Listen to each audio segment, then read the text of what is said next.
E você é fraco dessas coisas. Não sei se isso vai dar certo. Não sei se vai dar certo. Você é miserável. Você lembra ainda daquela época? Ali era pandemia. Ah, foi Raíssa.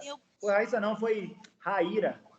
Fui eu, professor. Você me confundiu com a Raíra. Que é, Raíra? Tá me tirando. Ah, foi você que falou que eu não sabia mexer nas coisas. Eu falei, porra, ele não vai acertar colocar isso, não, Rapaz, foi bem. E o microfone. Tá gravando, inclusive, viu, Ida? Pra você ficar aí xingando. Ó, vamos lá, vou projetar pra gente seguir o barco. Seguir o barco. E aí a gente vai. Glaucio, tá aí? Tô aqui. Pronto. É que os cachorros estão latindo aqui, aí eu deixo no Conseguem ver bem aí a projeção? Tá tranquilo. Clara tá aí também, não falou com a gente, mas tá aí, deve estar quietinha, deve estar só no fone de ouvido, né? Alguma coisa do tipo. Vamos iniciar, tá? Boa noite, então, a todos, sem muita formalidade, né? Estou vendo aqui só pessoas conhecidas. Eu coloquei aqui minha apresentação porque é a minha primeira aula do curso de implante, né? Então, do cronograma do curso de implante, é a primeira aula que eu dou. Estava coincidindo com um curso que eu faço lá em São Paulo, né? O de ortognática. Então, na mesma semana que eu fazia o curso lá, estava coincidindo o curso daqui. Então, Jorge Wolff assumiu essas aulas, mas agora em setembro, agora em agosto, setembro, acho que até o final do curso aí eu devo assumir mais algumas aulas, tá? E normalmente deixo esses temas um pouco mais chatos comigo, né? Não sei por quê. Eles devem falar lá de temas mais atraentes, né? Temas que deixam complicações e insucessos na implantodontia, né? Comigo, A parte chata é prótese, professor. Mas o problema aí é que nessa aula, tá? Ela também, os insucessos da prótese estão também incluídas nessa aula, né? Então, talvez vocês irão lembrar algumas coisas relacionadas aos acidentes e complicações da cirurgia bucal, que a gente conversou até durante o curso de cirurgia bucal, que vocês participaram. Mas vocês vão perceber que realmente as complicações e insucessos na implantodontia são bem específicas e vale a pena a gente conversar. Vocês também podem trazer alguma experiência já vivida no curso, tá? E que a gente possa ir acrescentando, porque, mais uma vez, eu começo sempre falando, só vai ter complicação e insucesso na implantodontia quem for realizar a implantodontia, tá? Então, se Ida levar para a militância clínica dela a implantodontia, em algum momento ela vai ter a perda da osseointegração, algum processo de infecção. Glaucio vai ter, em algum momento, uma fratura de um componente protético, uma fratura de implante, que é raríssimo acontecer, mas pode acontecer também, tá? E outras situações a mais que a gente vai conversar durante a aula, tá? Então, a gente vai abordar inicialmente o que é que a literatura traz como biologicamente correto, tá? Então, a gente está falando de uma reabilitação do nosso paciente, tá? De respeito aos tecidos perimplantares, aos tecidos próximos daquela região do implante, de respeito à oclusão dentária, tá? Dessa prótese sobre implante. Então, numa reabilitação com implantes dentários... Vildão, tem gente querendo entrar aí na sala. Gente quer entrar, deixa eu ver, cara. Wagner, admitir Wagner. Tá admitido. Boa noite, Wagner. Boa noite. Tudo bem? Então, beleza. Iniciando, Wagner, eu até estou gravando a aula, porque alguns alunos talvez não consigam chegar no horário, ou alguns não vão conseguir assistir. Depois eu disponibilizo o link da aula, tá? E eu acredito que a gente vai conseguir absorver bem, tá? Algumas situações aqui. Deixa eu só ver que eu coloquei para gravar, mas eu acho que o áudio aqui do computador, tá? Vamos lá. Conseguem ver bem aí a projeção, né? Todo mundo? Estou vendo, professor. Está ainda na apresentação, né? A primeira? Tá, na apresentação. Bacana. Então, a gente estava conversando, Wagner, tá? Vai ser uma conversa bem informal, para a gente trazer aqui algumas complicações e sucessos nessa reabilitação com implantes.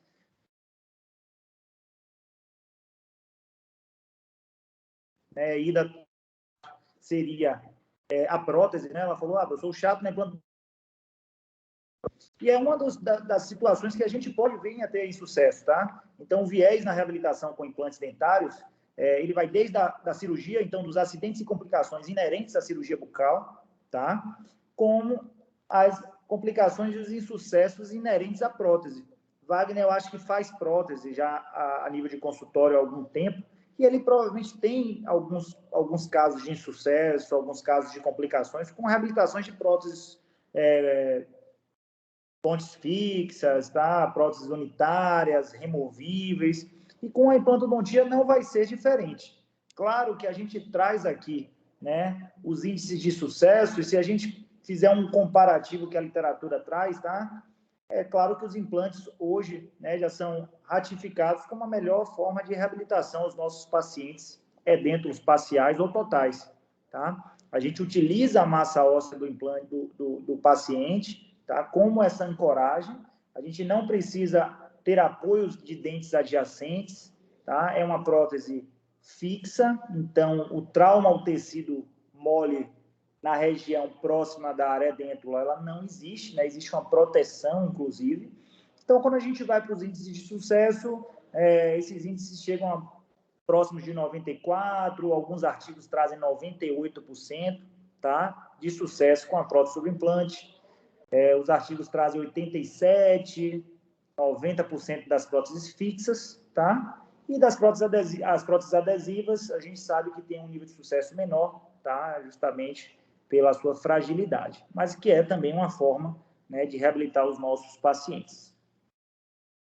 Péssima prótese adesiva, né? Prótese adesiva é algo que eu também... Só Jesus na causa. Quase nunca sugiro ao paciente nem para ser prótese provisória, porque vai dar trabalho para você numa situação dessa. Uma hora dessa, o paciente vai te ligar e vai falar que o incisivo dele adesivo caiu e que ele está indo para um casamento às 21 horas. E você, como um bom profissional, vai ter que ir lá no seu consultório ver se consegue ajustar essa prótese adesiva. Então, eu não sei você, Wagner, mas às vezes eu prefiro até que meu paciente use uma removível provisória do que uma adesiva, entendeu?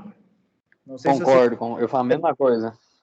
Nem que for uma ponte móvel, uma flex, pode ser uma flexível, bem adaptada, melhor do que uma adesiva. Sim. Uma mão suportada ali para que a gente possa... Deixa eu só adicionar a Delbert aqui. Delbert está aqui, está chegando. Bem-vindo aí, Delbert. Então, eu prefiro, Wagner, também, que meu paciente, às vezes, utilize até uma móvel como provisória do que uma adesiva, tá? Se puder ser uma fixa, provisória, utilizando ali os espaços, fica excelente. Você aqui, se você não for fazer a carga imediata, tá? Mas naquele intervalo da carga imediata, da carga do implante pós-operatório para a reabilitação final, eu não gosto muito das próteses adesivas, justamente por causa desses índices de insucesso. Mas vai da experiência de cada um. Eu acho que o incisivo lateral, às vezes, ajuda ali, né? Numa região sem muita carga mastigatória, mas se pensar numa prótese adesiva no canino, é praticamente um suicídio, tá? Então, a gente precisa imaginar, né, que a nossa terapia com implante, né, ela precisa passar uma certa confiança ao nosso paciente. Ele vai... se tudo der certo como a gente espera e como acontece de forma rotineira, o nosso paciente vai ter um grau de mastigação, de carga mastigatória similar ao que ele tinha no dente natural, no dente permanente dele, previamente perdido, tá? Então, as forças musculares já são comprovadamente aumentadas, tá? Então, pacientes edêntulos que utilizavam próteses móveis e vieram a fazer reabilitação com implantes dentários, fizeram pesquisas de força muscular de masseter, de temporal, e o que pode se observar é que esses pacientes tiveram um aumento de força muscular. Então, a gente precisa passar uma confiança do tratamento ao nosso paciente, tá? Mas, é claro, ao mesmo tempo, esse paciente precisa estar ciente de que as complicações e os insucessos andam em paralelo, apesar de serem raras, tá? E muitas vezes poderem ser evitadas. E é sobre isso que a gente vai conversar hoje. E quando a gente pensa no critério de sucesso do nosso paciente para implante, isso precisa ser muito bem avaliado, tá? Eu trago uma literatura aqui antiga, mas é uma literatura base, né, de Albrechtsen. Albrechtsen, ele foi estagiário de Brånemark. Então, foi o primeiro estagiário de Brånemark. Eu tive até a honra de ir para uma palestra de Albrechtsen, acho que deve ter sido em 2015, tá? Num congresso aqui em Salvador. E ele traz, né, que existem vários critérios de sucesso. A gente, às vezes, pensa que o sucesso é uma boa cicatrização apenas da cirurgia. Ali é o primeiro sucesso, tá? O ato cirúrgico é o primeiro sucesso que a gente vai ter. Mas a gente precisa que esse implante ósseo integre, a gente precisa que o tecido periimplantar fique saudável, então que se a gente tenha realizado algum enxerto, que essas propriedades desses enxertos, desses biomateriais, também sejam inseridos naquele tecido e não tenha nenhuma adversidade biológica, tá? Física naquela região. Tá? E, por último, a gente precisa ainda que o conceito protético, a carga protética mastigatória do paciente, ela seja também favorável e eu considero algo a longo prazo. Tá? Eu trabalho no centrinho lá do Irmanduce, acho que a maioria de vocês já devem saber, e lá eu faço a reabilitação de implantes em pacientes fissurados. E eu tive a infeliz surpresa nessa quinta-feira passada, né, ontem, de receber uma paciente depois de 12 anos de carga mastigatória em um implante, tá, em uma prótese do implante de um incisivo central, ela chega para mim com o implante na mão, já, com a prótese. Imagina, depois de 12 anos com a carga mastigatória. Claro, é o que a gente vai conversar aqui. Essa paciente ela não foi para os acompanhamentos pós-operatórios, não fazia a preservação do seu implante, tá? É uma paciente de um local distante e ela realmente só procurou a ajuda de novo quando ela começou a sentir a mobilidade. E essa mobilidade já veio com a perda da óssea e integração, né, depois de 12 anos. E aí a gente fica, será que foi sucesso? Será que não foi sucesso esse caso? A gente imagina que é um desafio muito grande, tá, reabilitar implantes em fissurado. Então, 12 anos desse implante presente eu considero sucesso. Mas claro que ele deveria ficar o resto da vida do paciente, tá? Não a prótese, mas o implante em si.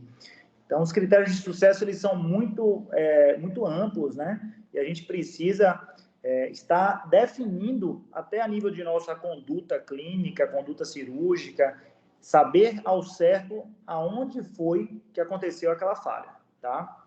Nessa paciente de 12 anos, eu atribuo a falha à falta de preservação. Então, a falta de preservação seria uma falta. Se a gente for ver um critério específico, tá, para implantodontia e para prótese, eu vou mostrar 2 slides que são praticamente idênticos. Então, o critério específico para implantodontia é que o dente não tenha mobilidade, então o implante, desculpe, não tenha mobilidade e a prótese do implante também. Que a gente tenha imagens, né, ausência de imagem radiolúcida, a gente sabe que qualquer imagem radiolúcida periimplantar vai especificar ou algum tecido de granulação ou uma falta de tecido ósseo naquela área, tá? Algumas imagens podem ser sobreposição, quando a gente vai para uma tomografia, a gente começa a perceber que existem sobreposições, sim, tá? Mas imagens radiolúcidas, periimplantares, percorrendo todo o corpo do implante, realmente pode levar a um prognóstico ruim, tá? A estabilidade do nível ósseo periimplantar, talvez Jorge já tenha conversado com vocês sobre a famosa salserização. É aquela perda óssea ao redor do implante, é uma perda óssea fisiológica, tá? Se você recebe um paciente 2, 3 anos depois de reabilitado, né, dentro de um padrão correto, é comum que talvez ali 1, 2, às vezes 3 milímetros daquele osso cervical esteja reabsorvido, tá? Mas você percebe que é um tecido saudável que está cobrindo, é uma gengiva saudável, tá? O implante não tem mobilidade, o paciente não tem dor, tá? É uma estabilidade dessa perda. Dificilmente você vai ter um implante de longo prazo sem nenhuma perda óssea na região cervical. E esse fenômeno é chamado de salserização. Acho que vocês já conhecem, e ele é esperado até o 3º ano, uma média de 2 a 3 milímetros. O que não pode acontecer é que ele fique progredindo, tá? Se ele progredir, realmente algo pode estar errado, uma sobrecarga, por exemplo. A ausência de dor, de infecção e de neuropatia, tá? De dores nervosas irreversíveis. Então, o paciente ele tem que fazer um relato bem específico. Doutor, parece que eu não uso nada, parece que não tem nada aí. Eu mastigo em cima da prótese do implante e não sinto nada. Perfeito, é isso que a gente quer ouvir. Se um paciente já liga para vocês, né, depois de uma reabilitação, ou um paciente antigo, de reabilitação antiga, liga e fala, doutor Wagner, estou sentindo dor naquela região do implante que o senhor fez há 2 anos atrás. Esse é um paciente que você precisa ver de forma urgente. Tá? Pode ser uma folga na prótese, que está machucando o tecido perimplantar, ou pode ser realmente algo no corpo do implante. Tá? A gente sempre torce para que seja algo na prótese, tá? Que seja realmente algo, uma folga, uma sobrecarga, mas que o nosso corpo do implante permaneça. E um outro critério de sucesso é que seu implante possa ser explorado proteticamente. Eu acho que deve ter 1 ano, mais ou menos. Eu recebi um paciente no consultório, que ele fez uma reabilitação, acho que em São Paulo. E ele estava com uns quadros de perimplantite, eu precisei tirar a prótese dele. Quando eu fui para tirar a prótese dele, os parafusos estavam espanados, os parafusos protéticos estavam todos espanados. Então, eu não tinha uma possibilidade de explorar aquele implante proteticamente. Foi o que eu conversei com o paciente. Eu conversei com o protesista no período e ele precisou cortar a prótese do paciente. O paciente perdeu a prótese naquele momento, tá?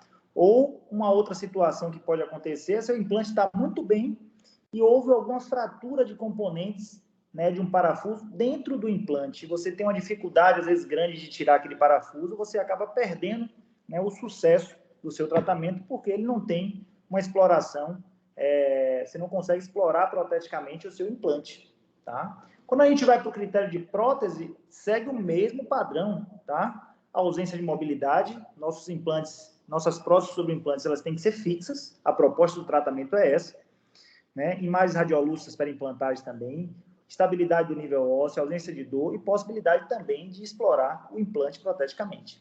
Tá? Então, são critérios de sucesso que a gente precisa seguir, tá? De uma forma muito rígida nas nossas avaliações e nos nossos, na nossa preservação dos nossos implantes. Tá? Então, a gente tem 2 etapas que às vezes se fundem, vocês já estão vivenciando isso a nível de curso, alguns casos vocês conseguem reabilitar de forma imediata, outros casos de forma tardia. Eu acho que não tem que ter uma filosofia fixa, né? A gente sempre pergunta, né? Seria sempre melhor fazer uma carga imediata, uma temporização imediata. A gente prefere isso para os dentes anteriores, mas não é uma regra, porque a gente sabe que muitas vezes vai ter um osso um pouco mais delgado na região anterosuperior, um processo de infecção que leva a uma instabilidade da instalação do implante, uma carga mastigatória de um paciente que tem bruxismo, que tem apertamento. Então, são situações que a gente precisa pesar em pensar em fazer uma temporização imediata ou fazer uma carga imediata. Vocês sabem a diferença desses dois, não sabem? Entre temporização imediata e carga imediata? Me diga aí, Ida. Ida. Sei não, professor. Glaucio ou Wagner, arriscam? Temporização imediata e carga imediata. Glaucio, Rapaz, não sei não, viu, Igão? Fala aí, Glaucio. Sei não. Pronto, vamos lá. É bom porque às vezes eu vou falar algumas nomenclaturas, mas se não estiver entendendo alguma nomenclatura, fala, porque é interessante. Ó. Temporização imediata vai ser o que você fez, Glaucio, num dente anterior, no incisivo lateral, se eu não me engano. Você vai instalar o seu implante e vai colocar uma prótese provisória presa no implante, mas fora de oclusão. Você está temporizando aquele implante de forma imediata. Seu objetivo principal ali é fazer um condicionamento do tecido gengival ao redor desse implante. Carga imediata vai ser quando você colocar essa prótese em função, tá? Em mastigação.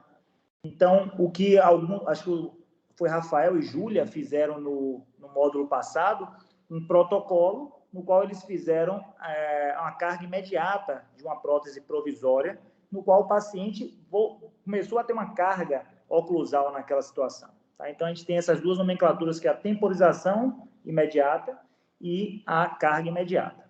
Tá? Só para que vocês possam unir. Então, a gente precisa desse sucesso, tanto do implante quanto da prótese, para o nosso sucesso terapêutico. E acontece muita coisa, né, dentro de pesquisas, o que eu vejo muito, né, até por estar a nível de pós-graduação, muita pesquisa com biomaterial, muita pesquisa com superfície de implante, muitas marcas de implante surgindo a todo momento, com a autoclassificação de melhor marca, melhor material, melhor biomaterial, melhor enxerto. A gente sabe que é uma briga de mercado muito forte, mas o que a gente vai aplicar na nossa clínica vai ser muito da nossa vivência, tá? Então, qual a marca do implante que eu vou utilizar? Provavelmente vocês vão usar uma marca que vocês estão utilizando no curso, tá? Ou alguma marca que vocês tenham uma disponibilidade melhor de uso, um conforto maior. Biomaterial, a mesma coisa, tá? Então, é importante que vocês conheçam o material que vocês estão utilizando. Eu acho um pouco ruim vocês utilizarem várias marcas. Tem colegas que fazem isso, tá? Usam Sinel, Dente, Bioinnovation, Intraos, tá? Ficam com vários implantes a nível de consultório. Eu prefiro usar uma ou duas marcas, tá? Porque eu sei que quando eu tiver meus insucessos, minhas complicações, eu primeiro sei a quem recorrer, tá? Eu sei a quem atribuir uma fratura de um implante. Você precisa mandar esse implante de volta para a fábrica para ele poder ser avaliado. Uma fratura de um componente protético, ele precisa ser avaliado na fábrica também, até para você dar um feedback ao seu paciente, tá? Então, eu tive uma fratura há uns 4 anos atrás de um paciente que já tinha uma carga imediata, uma carga de implante de 3 anos já em função, e ele chegou no meu consultório com uma fratura no implante. E eu mandei para a CIN, assim mandou um relatório que esse implante tinha uma bolha, né, dentro dele. E aí fizeram toda a reposição e eu pude mostrar isso para o meu paciente, tá? Então, é interessante que você tenha esse cuidado, tá? De saber qual é a marca que você vai utilizar, se você tem um suporte para alguns momentos de complicações e insucesso, você possa ter esse suporte, tá certo? Importante só a nível de nomenclatura, os acidentes são normalmente o que acontece no transoperatório, tá? E as complicações no pós-operatório ou na confecção protética, tá? Então, quando a gente for citando aqui, a gente vai conversando sobre isso. Então, sempre a prevenção vai ser o melhor remédio, tá? Então, sempre que a gente puder prevenir ou prever, né, a possibilidade de um acidente transoperatório, seria o ideal, né? A gente tentar amenizar essa situação. Quais são os possíveis acidentes transoperatórios que a gente pode ter numa cirurgia de implante? Um acidente vascular, tá? Esse acidente vascular, ele é previsível na grande maioria das vezes.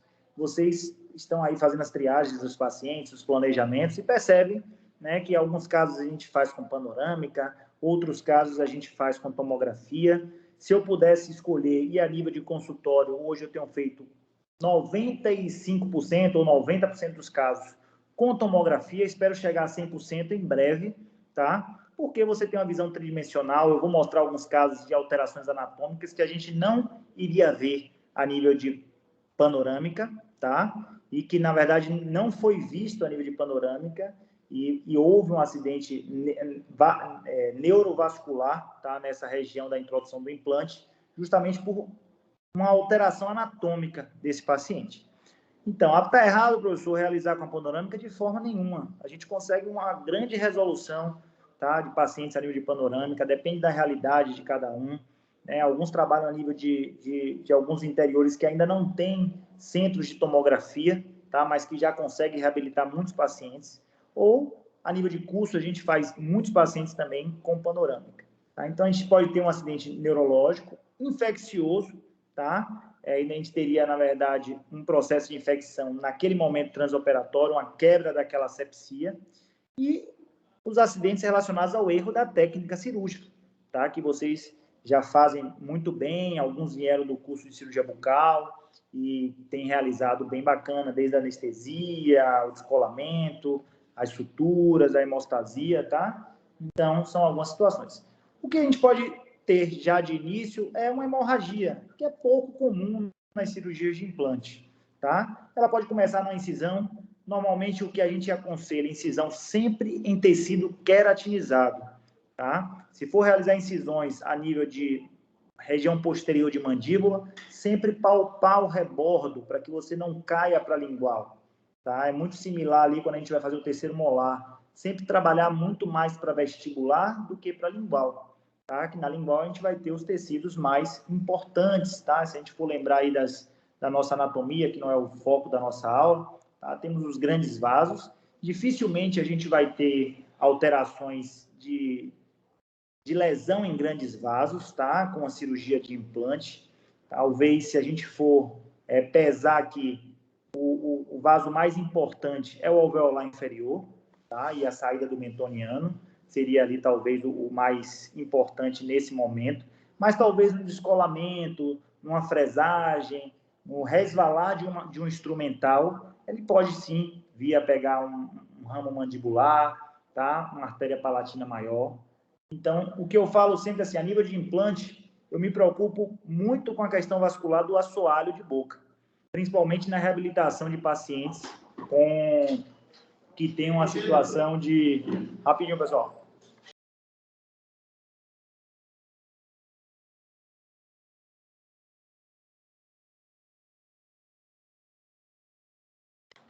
Foi mal. Só porque vieram pegar uma ficha aqui.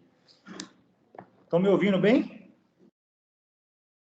Sim, professor. Joga duro. Tá de boa, professor. Podem ir falando também junto comigo, tá? Então, a nível de acidente vascular, o que eu me preocupo mais na reabilitação de implante seria a nível de assoalho de boca, tá? Assoalho de língua. Principalmente em pacientes edêntulos parciais ou totais. É uma região que a gente tem que ter uma cautela grande, né? Hematomas naquela região, tá? Podem vir a causar uma elevação da língua, uma perda ali de via aérea, tá? Então, é algo que a gente tem que ter cuidado, tá? Então, a gente precisa relembrar a passagem da artéria lingual, descolar com cautela aquela região do assoalho de boca, tá? Às vezes, a gente vai precisar ver como é que está a tábua lingual ali daquela região da reabilitação. Quando for fazer a fresagem, ter a certeza que você está num caminho correto, sem angulações, né, excessivas para vestibular ou para lingual, tá? Justamente para evitar essas lesões a nível de assoalho. Então, principalmente que eu vejo que a gente pode ter a nível de assoalho e a nível do nosso ramo do alveolar inferior, certo? A nível de maxila, dificilmente a gente vai ter grandes lesões, tá? A nível de maxila, dificilmente a gente vai ter grandes lesões de vasos, tá? Relacionados. O que a gente pode ter, né, na região posterior de maxila, a palatina maior, tá? A saída dela ali da palatina maior, mas que dificilmente a gente vai ter uma reabilitação nessa área, né? Talvez, em alguns casos, vocês precisem instalar um implante na região de Tuber, né? São casos mais limítrofes, né, que a gente utiliza uma instalação de implante na região de Tuber, subindo ali para a lâmina pterigoide, tá? Mas são casos assim mais raros, né? Tem um paciente até do curso, às vezes ele vai lá, um paciente chamado Isaías. Foi um paciente que a gente teve uma dificuldade grande de reabilitação, tá? Mas que ele foi tendo perda de alguns implantes, a gente precisou levá-lo ao centro para reconstrução, e uma das opções foi realmente a instalação ali na região de Tuber e lâmina pterigoide, tá? Então, a gente tem 2 implantes instalados, um de um lado, outro do outro, né? Já para poder conter, e mais alguns implantes espalhados na maxila, uns 2 ou 3, para poder ter uma reabilitação de toda a maxila. Então, para esse caso, a gente teria que ter, sim, um cuidado ali da palatina descendente, da saída da artéria palatina maior, justamente para ter uma cautela frente a essa situação de lesões vasculares, mas muito pouco comum, tá? Eu considero realmente o assoalho de língua, né, o assoalho de boca e o alvéolo inferior os nossos principais, né, vasos que podem ter lesão, tá? Então, uma artéria lingual, tá? Acho que Delbert está caindo e voltando sempre, deve ser internet. Entrou aí Rafael, Júlia, né? Tudo bem, pessoal? Eu estou gravando aqui a aula, viu? Aí Tudo. tá no Desculpa, curso aí, né? Em São Paulo, né? Jogando duro. Isso aí. Foi mal, demora. Nada, tranquilo, cara, tranquilo. Tá gravado e depois eu vou ver se eu consigo mandar esse link para vocês. Mas você tá praticamente no início ainda da aula, tá? Então, Tá ótimo, beleza. os acidentes vasculares... Valeu, professor. Tranquilo, Juliana. São esses, tá? Então, um descolamento ali na região de mentoniano, né? Com cuidado para não ter a desinserção desse nervo do forame mentoniano. Às vezes a gente vai um pouco mais rígido ali na região de protocolo, tá? Então, são alguns cuidados que vocês normalmente já têm pela técnica cirúrgica, tá? Então, seguir a técnica mais apropriada. Conhecimento anatômico, ele vai ser importante, tá? Para toda a área cirúrgica e toda a parte protética também, né? Na reabilitação com implante. Então, não foge aquele estudo contínuo da anatomia, né? Tentar relembrar. né, as inserções, as alturas que a gente tem ali dos forames associados, através de tomografia, poder avaliar realmente o tamanho do seu implante, para que você não chegue a uma área de saída do metoniano, né? Então, pesquisar se o nosso paciente tem algum problema sistêmico de discrasia, hemofilia, tá relacionado, né, a doença de von Willebrand também. E o segredo sempre é incisar em tecido queratinizado, tá? Quando você vai para aquela região posterior de mandíbula, às vezes você não tem um tecido queratinizado tão específico. Então, o segredo naquela área é palpar o osso que você vai incisar, tá? Às vezes a gente imagina que tem uma espessura, mas às vezes uma espessura ali é de gengiva, e você começa a incisar e cai para a lingual. E aí começa a ter um sangramento um pouco mais chato ali na lingual, que pode vir a formar um hematoma sublingual, e aí os problemas, né, relacionados aos acidentes vasculares podem ficar pior numa terapia, né, num tratamento para implantes dentários, tá? Abordagem ampla, sempre que a gente precisa enxergar bem aquele osso, tá? Se não for uma cirurgia virtualmente guiada, a gente precisa ter uma visualização daquela massa óssea, né, até para perceber se tem uma fenestração por vestibular, se tem uma fenestração por lingual, se eu preciso de um enxerto complementar, tá? Isso é muito importante também. Ramificação do nosso trigêmeo, eu falei até que ia mostrar um caso para vocês, tá? Olha, interessante esse caso, tá? O paciente, ele chegou ao consultório, um outro colega realizou implantes nessa área e removeu esses implantes, tá? Acredito que uns 15 dias depois ele realizou e removeu o implante. Por quê? Ele fez a reabilitação desse paciente com radiografia panorâmica, tá? E o paciente, ele cursou com uma nevralgia nessa área, tá? Era uma disestesia, às vezes muita dor, às vezes dormência, o paciente não sabia relatar o certo, e aí o próprio paciente solicitou ao colega que removesse esses implantes. E aí esse paciente veio me procurar para uma nova reabilitação, tá? Já relatando que tinha feito implante previamente, e eu solicitei uma tomografia, já até pelo histórico dele. Quando a gente tem, né, a gente começou a aula também conversando sobre essa situação de quando solicitar uma tomografia, quando solicitar uma panorâmica, né, para os que chegaram mais atrasados. E a gente sempre fala, né, se eu puder operar todos os meus pacientes com tomografia, seria excelente. A nível de consultório, hoje eu opero 90% a 95% dos casos com tomografia, tá? Mas a nível de curso, a nível de outros centros, às vezes a gente opera com panorâmica, né? Rafael está aqui, já rodou lá comigo no centrinho, praticamente lá é quase 100% panorâmica. Não pela nossa vontade, mas pela necessidade do centro, tá? Então, eu solicitei uma tomografia para esse paciente e olha o que é que tinha, tá? Foi culpa do colega totalmente?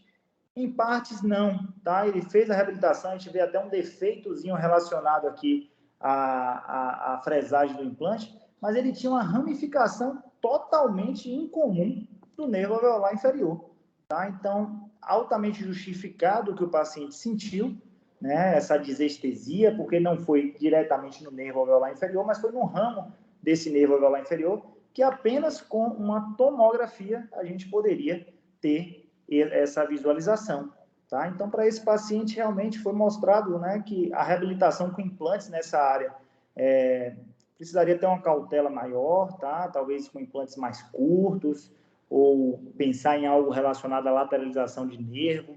A gente já fez há algum tempo, eu acho que caiu um pouco em desuso, tá? É uma área muito complexa. Se a gente for parar para pensar, talvez a região posterior de mandíbula atrófica seja hoje o calcanhar de Aquiles para a reabilitação com implante.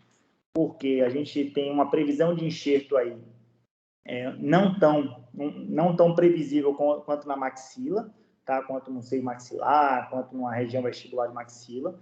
Existem várias técnicas que têm dado certo na mão de alguns, de outros não, tá? De aumento vertical desse osso. Existe a lateralização de nervo, que é uma opção, tá? Que você faz uma cirurgia, durante a cirurgia você descola esse nervo, lateraliza e faz a inserção.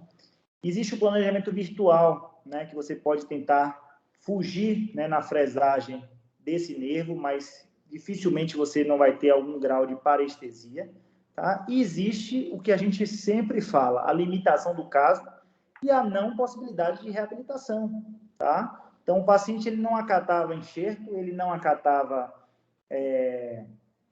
lateralização de nervo, ele não acatava nenhum desses tratamentos. Então, realmente foi falado que, para o caso dele, a reabilitação com implantes, né, nessa área não seria possível. Tá? Caso contrário, ele teria o mesmo problema, né, e ele estava realmente numa definição de ir para uma PPR, né, móvel. Eu sei que é meio frustrante, mas acontece em alguns casos. Tá?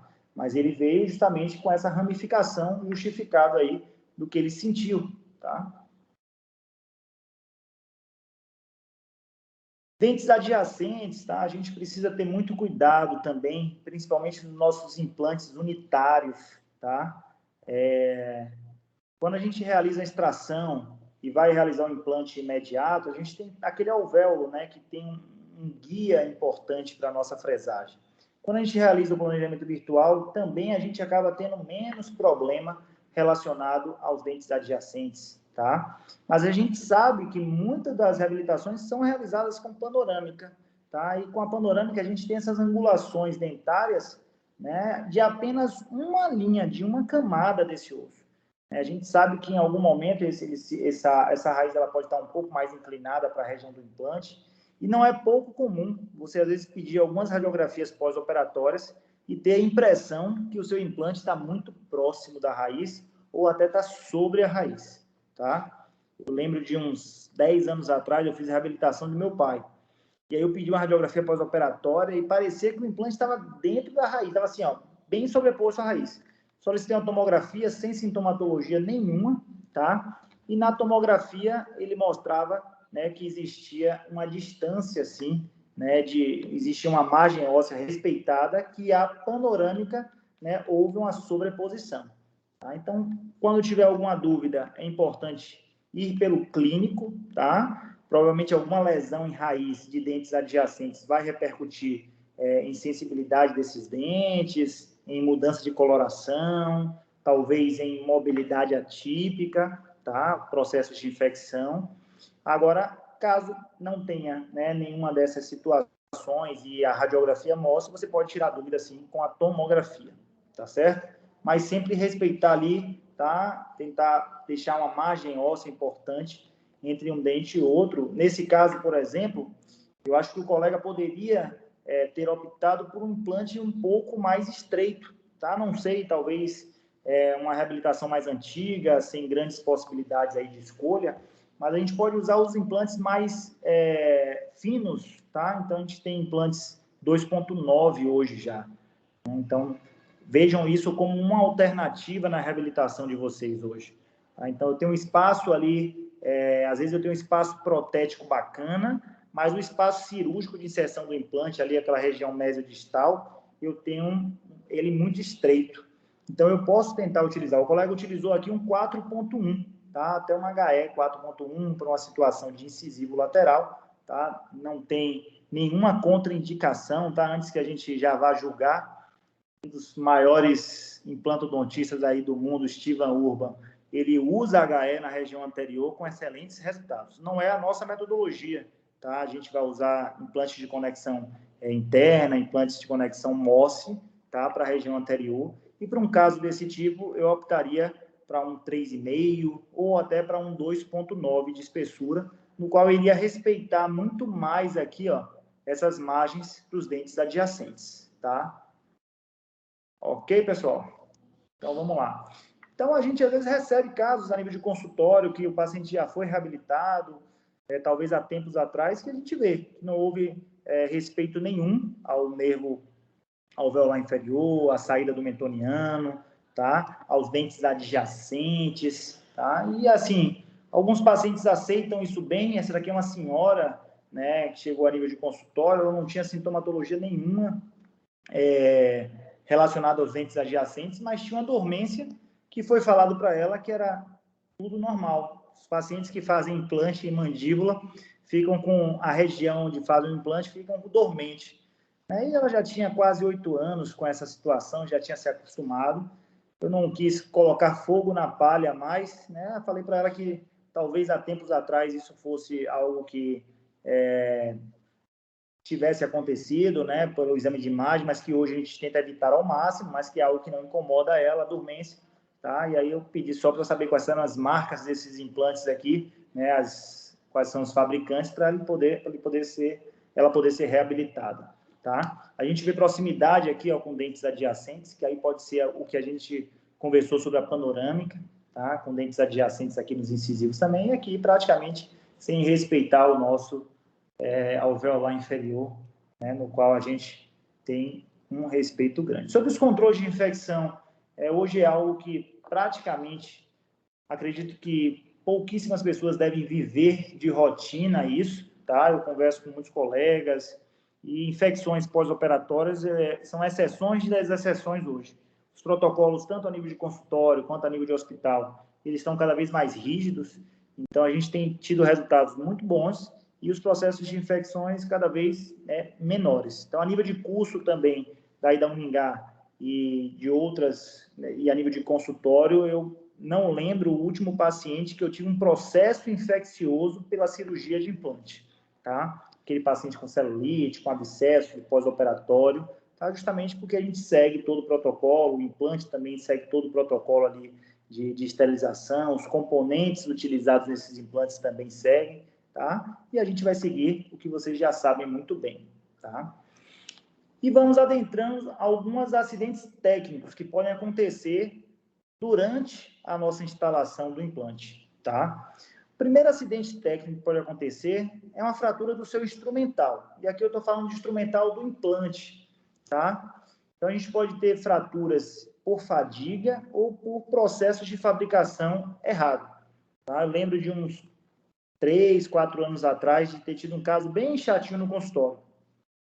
Um implante inferior, cone Moss, na região de premolar, tá? Fez toda a fresagem, o implante descendo muito bem, talvez com torque ali perto de 45, 50 newtons, e praticamente já no nível ósseo bacana. Eu achei que deveria enterrar um pouquinho mais, por ser cone Moss, e fui fazer, né, um torque ali com a chave e a catraca. E aí a chave desse implante, a chave que carrega o implante, fraturou dentro do implante, tá? E eu passei quase 2 horas para tirar essa chave, porque senão eu teria que fazer a explantação desse pino. E para fazer a explantação desse pino, eu teria uma dificuldade grande, porque a chave não encaixaria para fazer o contratorque. Então, eu teria que fazer desgaste ósseo, uma região próximo de mentoniano, próximo de alveolar inferior. Então, algo que deveria ser simples, acabou se tornando complexo no final da cirurgia, né? E a gente conversa normalmente, como é que eu tiro, professor, uma fratura, né, de um parafuso, uma fratura de uma chave de dentro do implante, né? Existem algumas técnicas, tá? Depois eu disponibilizo até alguns artigos para vocês, tá? Mas a técnica principal envolve o uso da ultrassom, tá? Do nosso prof. Então, deixem um prof sempre próximo aí da reabilitação de vocês, tá? Com aquela pontinha mais fina. A vibração ali vai causar, né, com que ele desenrosque e solte ali da região da conexão. Eu tive uma dificuldade maior porque foi um implante cone Moss e a fratura foi baixa. Então, ele estava bem para dentro, é um pedacinho bem pequeno, mas o suficiente para acabar, né, com o sucesso dessa reabilitação. Então, a gente tirou com o prof, tá? Uma outra forma também, se o parafuso ele estiver ao nível da conexão ali do implante, você consegue visualizar ele, é passar uma broca bem fininha diamantada, com cuidado ao redor ali da conexão, tá? Se for um HE ou se for um cone Moss, com cuidado ali no meio para fazer uma fenda.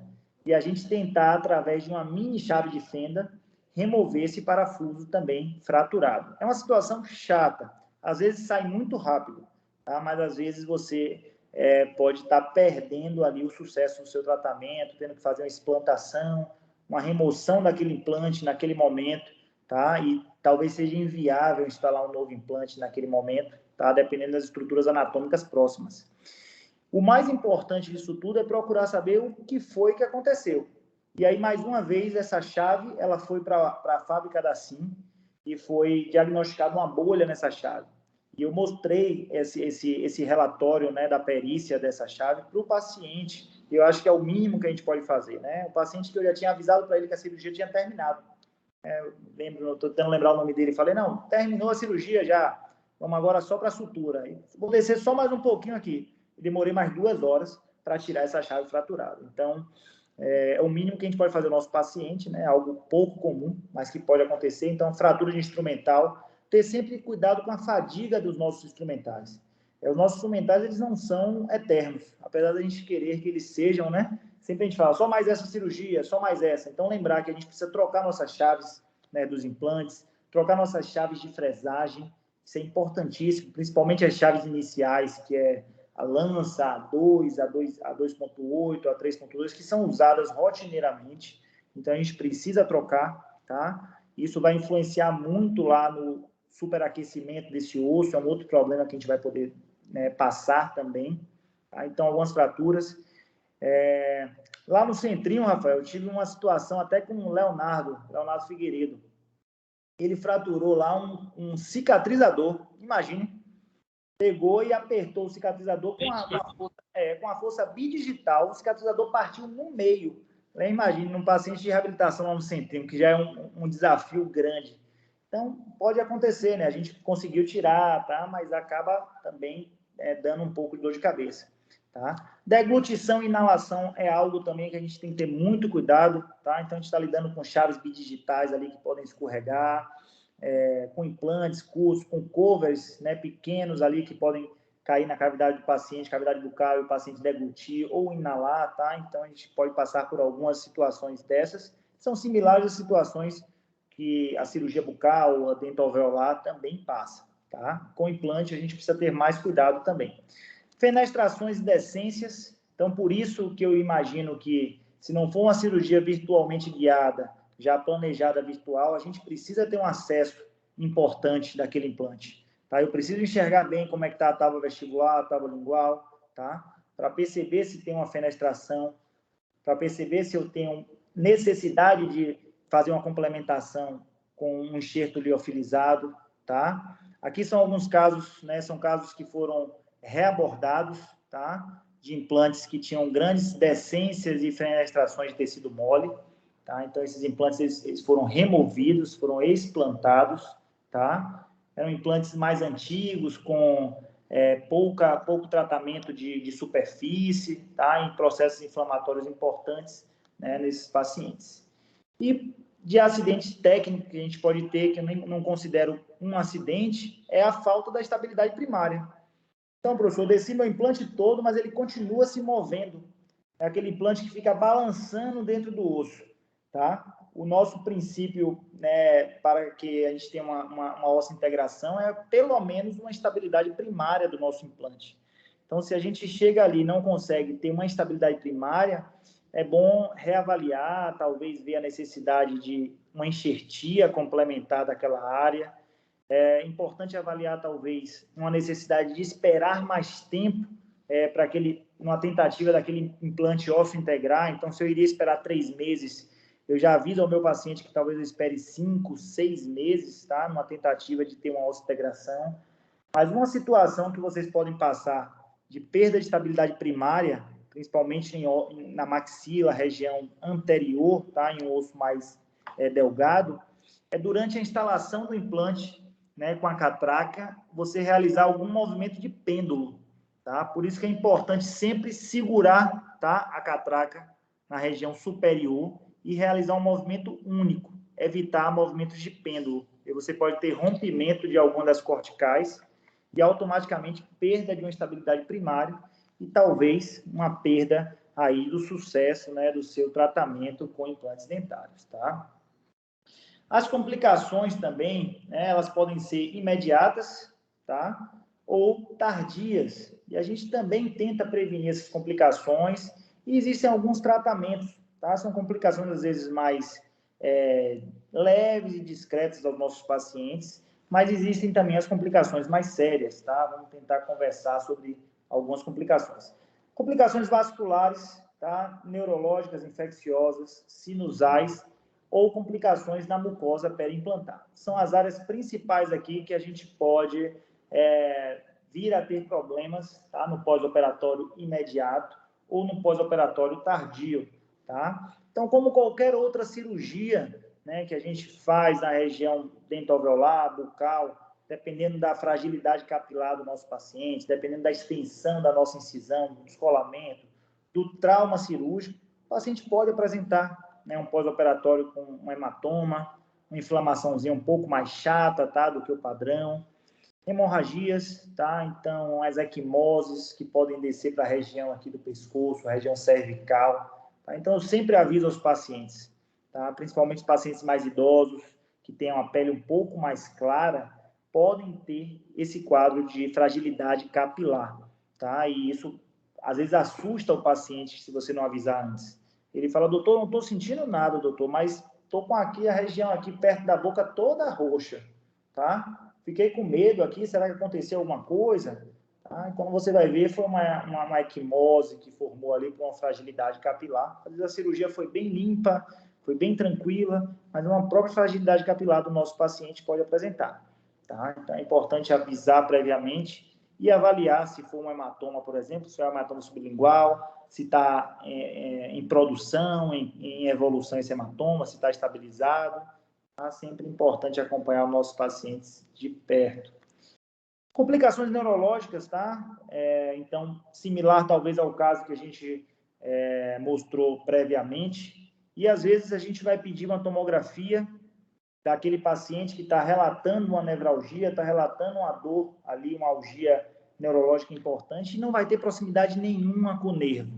E aí fica aquela incógnita, eu vi até uma discussão no grupo do, não sei se foi no grupo do serviço de cirurgia ou se foi no grupo de ex-residentes.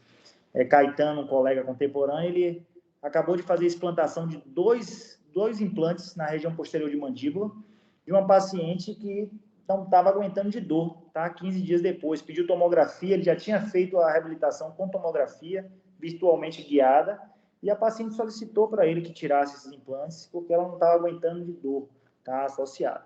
Ele até colocou no grupo as imagens, tudo direitinho, e não parecia ter proximidade. O que é que a gente consegue justificar, o que é que a literatura traz hoje? É justamente aquele osso medular, tá? Normalmente ele faz uma impacção na região do nervo.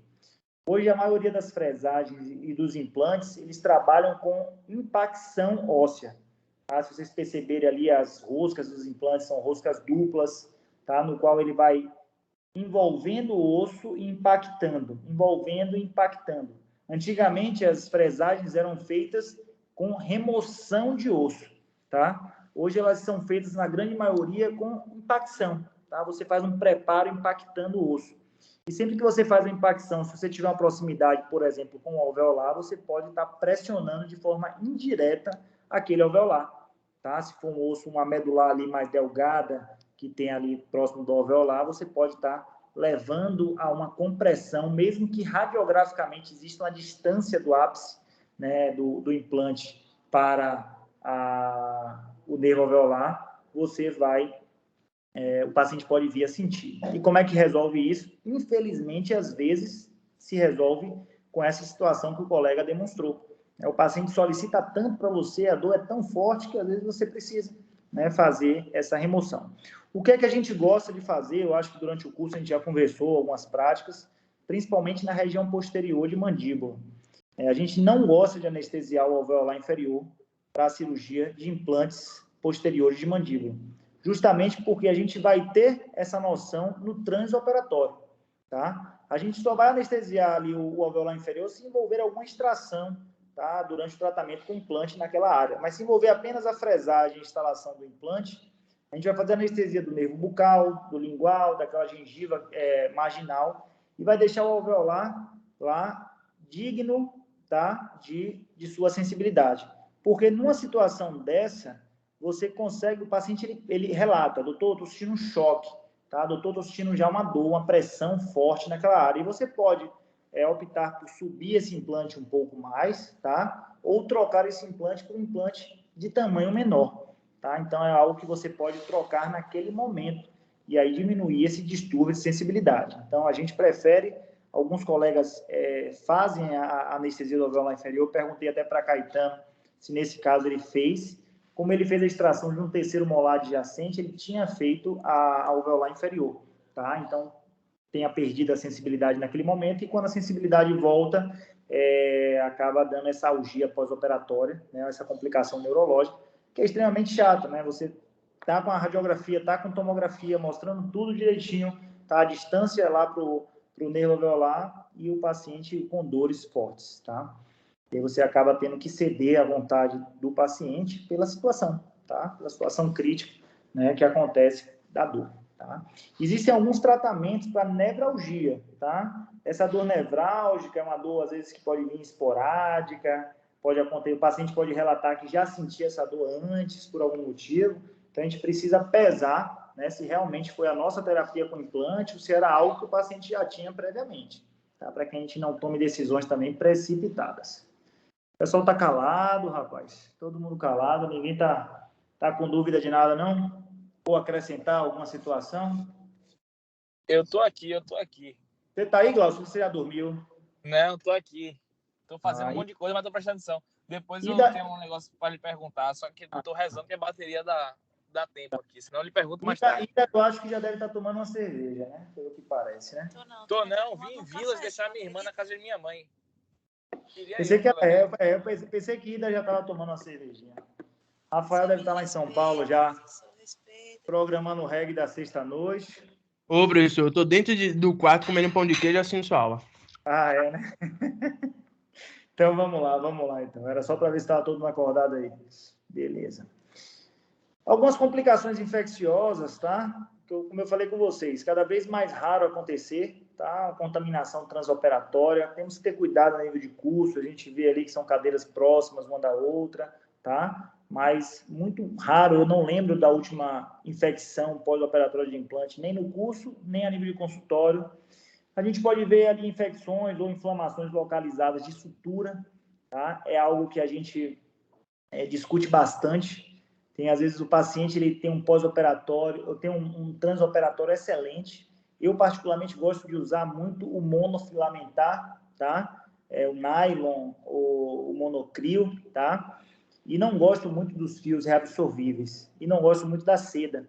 Mas eu tenho me rendido a usar o fio de seda em alguns pacientes, principalmente em pacientes edêntulos posteriores, e que a gente precisa fazer a reabilitação, aquele retalho ali, aquela incisão. E os pacientes, às vezes, ligam no pós-operatório de 24 horas, relatando um incômodo da sutura, tá? Se for um fio monofilamentar. Então, eu tenho me rendido a fazer com seda ou com Vicryl naquela região, justamente para conforto aos nossos pacientes, tá? Mas eu já tive alguns pacientes com aftas um pouco chatas, né? O paciente fala, doutor, tá tranquila a região cirúrgica, mas embaixo da minha língua tá doendo, eu não consigo engolir direito. Quando a gente vai ver uma lesão de afta da região da sutura, que aquela língua não tem suporte, aquele tecido sublingual não tem suporte, e acaba caindo sobre a sua incisão ali. Tá? Então, nessas situações, eu tenho feito com multifilamentar, seda, um Vicryl, tá? Então, outras infecções podem estar associadas, infecções próximas ao implante podem estar associadas, isso é uma situação que a gente precisa considerar, tá? Infecções em área de implante é algo que a gente vai tentar ao máximo possível realizar o tratamento, mas a gente precisa também ter decisões, tá? Dependendo dessas infecções, como elas ocorram, ou se elas forem persistentes, a gente pode estar perdendo também uma qualidade grande daquele tecido periimplantar. Então, presença de fístulas, de perda óssea periimplantar ali importante, já pode justificar, né, a necessidade de você fazer a explantação desses pinos, tá? Principalmente se isso for recorrente. Você faz antibiótico terapia e o nosso paciente ele melhora temporariamente, 5 dias depois volta de novo com a fístula, volta de novo com a celulite naquela área, tá? E você tenta de novo a antibióterapia, tem uma melhora, depois ele volta, então você está tendo, né, umas infecções recorrentes que a justificativa deve ter sido alguma situação da cirurgia, da instalação do implante, do sítio cirúrgico, tá? E a gente fala sempre, falar em sítio cirúrgico é algo que a gente precisa ter bastante atenção, tá? Ultimamente, graças a Deus, a implantodontia ela se difundiu de uma forma que o acesso a ela tem sido muito bom, né, também a nível popular, a nível da sociedade, tá? Antigamente era um tratamento muito mais restrito, hoje é um tratamento que já consegue não abraçar toda a sociedade, mas grande parte da sociedade, tá? Se Deus quiser, mais para frente vai conseguir toda a nossa sociedade, mas ao mesmo tempo uma grande quantidade de pacientes procuram para reabilitar com implantes dentários em condições precárias, tá? Tem pacientes que não querem fazer nenhum outro tratamento a não ser implantes dentários. Isso acontece muito a nível de consultório. Você recebe pacientes a nível de consultório com presença de tártaro, né, do cálculo dentário ali, com periodontite generalizada, e ele fala, não, doutor, eu quero colocar um implante aqui em uma áreazinha que ele não tem dente, né, sendo que os outros dentes estão todos com mobilidade grau 2, às vezes grau 3, e ele quer colocar naquela área que não tem dente um implante. O amigo dele colocou e ficou bom, e ele, mesmo sendo fumante ativo, mesmo tendo uma higienização ruim, pensa em colocar, tá? E às vezes a gente tem que ter cuidado para não se render, principalmente a parte financeira, que é algo que realmente acaba sendo muito motivador do tratamento com implante, tá? Então, a gente precisa pesar, até porque essa parte financeira ela pode reverter totalmente contra o nosso tempo de tratamento. O Jorge tem uma planilha aí, depois ele pode passar para vocês, e que ele comprova que aquele valor que a gente pensa que está ganhando bem no implante, ele pode ser um valor até negativo, dependendo de como ocorra seu tratamento. Então, aqui, ó, um artigo simples, tá? Direto, sobre infecções de sítios periimplantares por micro-organismo periodontopatogênico. Então, não tem porquê a gente reabilitar um implante que está, um paciente que está com problemas periodontais ativos, tá? No qual não passou por um periodontista, não passou por uma adequação bucal, ele não quer realizar um outro tratamento. Então, o implante ali vai ser mais um problema, tá? No qual você vai estar envolvido agora. Tá? Então, a possibilidade de perdas de implante associado é grande. Então, esse artigo ele mostra esse caso, tá? No qual o paciente ele veio para a reabilitação dessa unidade, da unidade 47, que ele tinha provavelmente uma mobilidade aí, grau 2 a 3, com perda óssea importante, tá? E aí o colega fez a extração e o implante nessa área, tá? Aqui é um pós-operatório, talvez um pouco mais, ele não fala, mas um pouco mais tardio, de 2, 3 meses, mas a gente vê que tem uma progressão, olha a unidade 46 como tá. Tá? Olha aquele envolvimento de furco que já existia previamente. Olha como está agora aqui, ó, parecendo mais ativo. E aí ele tem, normalmente, uma perda desse implante, tá? Associada a micro-organismos periodontopatogênicos, tá? Daquela região. Tá? Esse aqui ele mostrava, mas não mostra. Então, ele mostra aqui a perda desse implante, tá? Através da contaminação do sítio adjacente. E aí surgem algumas dúvidas. Professor, precisa ter, se for um sítio um pouco mais distante, será que eu poderia tentar, se essa periodontite dele, essa perda óssea, né, essa inflamação que ele tinha periodontal, fosse em um outro quadrante, eu poderia arriscar fazer o implante nessa área?